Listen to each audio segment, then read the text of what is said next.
Bien, con el doctor Pablo Riveri,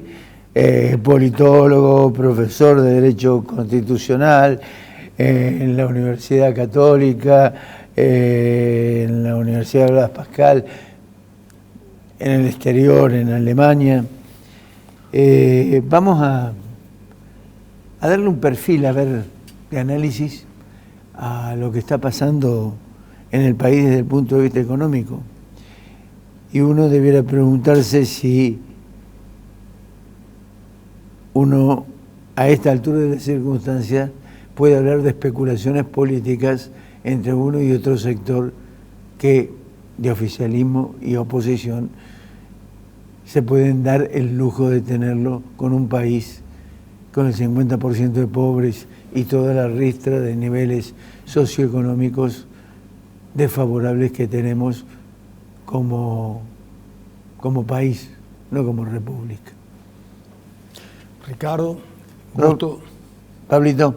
Gusto de estar acá en tu programa y bueno, un poco consternado con este paseo de horrores que hemos tenido, siendo muy verosímil el retrato que ha pintado el contador Blanco, el profesor Blanco y también Miguel Nicolás, y que obviamente a quienes amamos nuestro país, recién hablábamos fuera de cámara, quienes tenemos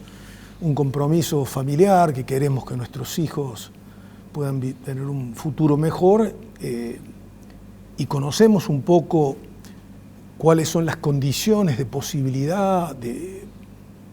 corregir estas situaciones de apremio económico, de crispación social, de inestabilidad institucional, política, precisamente como recordaba el legislador Nicolás, en tiempos que estamos festejando el retorno a la democracia, resulta cuanto menos, yo diría, choqueante tener que encontrarnos ante un dilema, es decir, todo dilema tiene dos cuernos, donde las alternativas son absolutamente negativas, por lo menos para un amplísimo sector del electorado,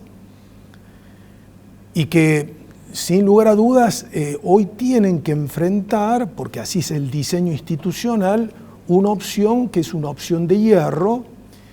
y que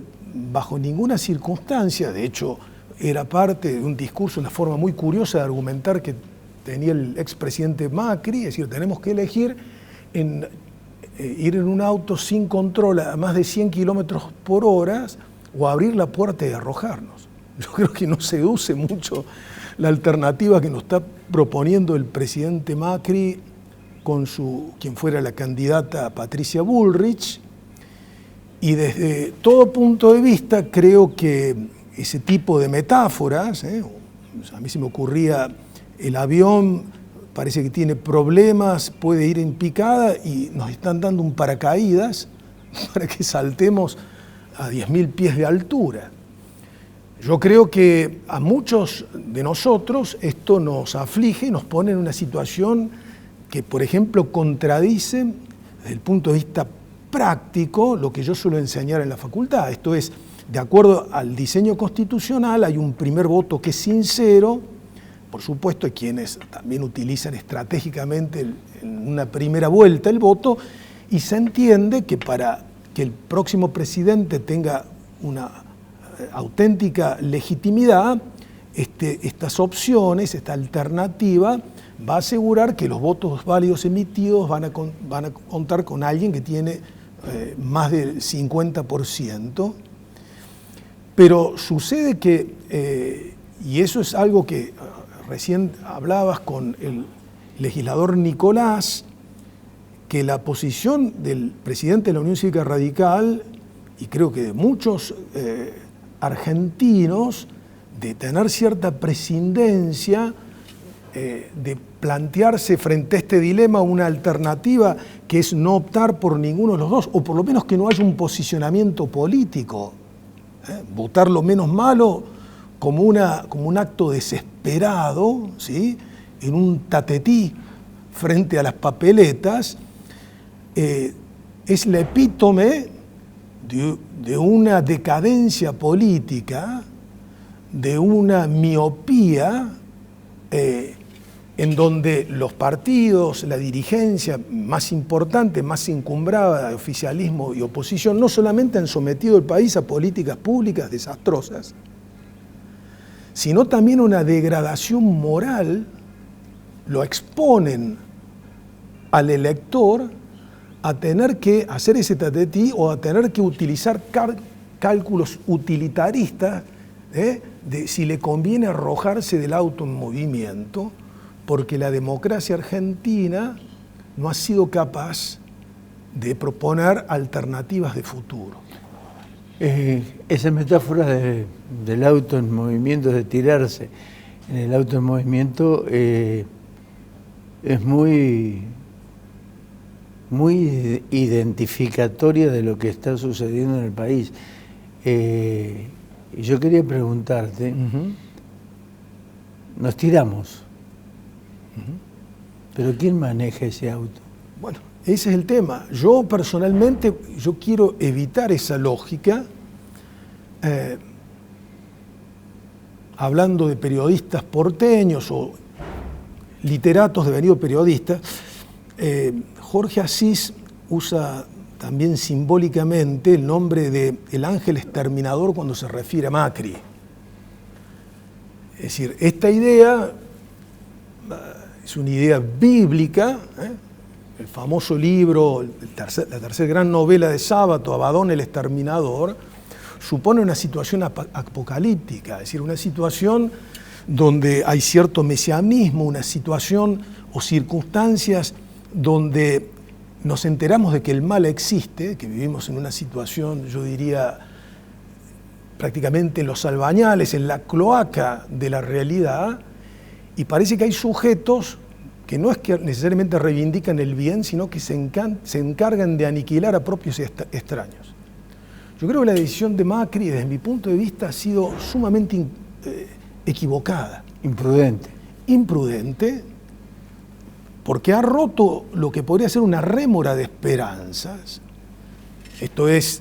pensar en términos mediatos y también, yo diría, casi remotos, del rol que tiene que cumplir una oposición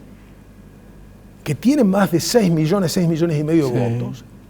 que podría servir en tanto bloque unido, en una alternativa ante el fracaso seguro que tiene el modelo que nos propone Sergio Massa, un sujeto también muy curioso, que fíjense, en términos propagandísticos, recordemos, es algo absolutamente perverso en términos psicológicos. Dice, el que agarró la sartén cuando nadie quería. ¿Se acuerdan? La persona que tuvo el coraje. Pero después, tras cartón, dice, cuando yo sea gobierno, haciendo un hiato, como si fueran dos figuras, Dr. Jekyll y Mr. Hyde, me voy a convertir el día de mañana en el Dr. Hyde. Y obviamente que no lo vemos preocupados ni por los temas escandalosos de corrupción, sí, con un lenguaje zen que es mucho más atractivo, por lo menos a muchos de los que valoramos la democracia,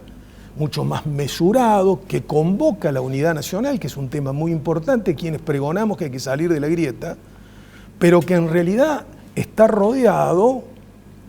o ha practicado, esto lo digo con ironía, sucesivas lealtades que nos hace pensar que es voy a usar un adjetivo también que puede sonar medio erudito o con falsa erudición, fáustico. Es decir, un sujeto que para estar en el poder firma convenios con quien sea, y que hoy, obviamente, no tenemos la más mínima esperanza que un sujeto que ha participado, que se ha juntado en la mesa con quienes son los principales artífices de esta debacle económica, pueda ser una persona que va a traer soluciones. A lo mejor la lotería, el azar, puede hacer que mis palabras estén equivocadas. Pero obviamente, eso que yo le reprocho a Macri, ¿sí?, esta idea de que yo tengo que vivir el dilema que ellos me proponen, tirarme del auto o ir sin un piloto a 150 kilómetros por hora, tampoco me permite la figura siniestra, creo yo, de Milei, que ofende a las personas, que plantea o pone en debate, en discusión, principios elementales, como por ejemplo el valor de la democracia. Hay múltiples intervenciones que son siniestras, citando, por supuesto, de una forma chabacana, el teorema de Arrow, de la imposibilidad democrática, o, como bien decía el profesor Blanco, trayendo a colación a estos austríacos, a las escuelas austríacas, a von Hayek, como reduciendo la racionalidad de todos los sujetos a aspectos pura y exclusivamente economicistas y utilitarios. Entonces, yo no puedo creer que a los ciudadanos se nos pueda someter a este dilema perverso. En consecuencia, obviamente, yo no culpo a quien vota a Milei o a quien vota a Massa en tanto acto desesperado o incluso acto de fe, pero no me quiero someter a esa lógica de los grandes comunicadores, de las usinas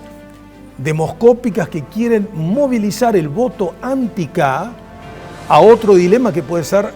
incierto o aún peor, y mucho menos en la continuidad facilista con este modelo que desde mi punto de vista es absolutamente abyecto y que nos va a llevar a una situación de colapso más pronto o más tarde que pronto. Pablo, muchas gracias como siempre. Gracias a ti. Lamento siempre ser tan amargo cuando me toca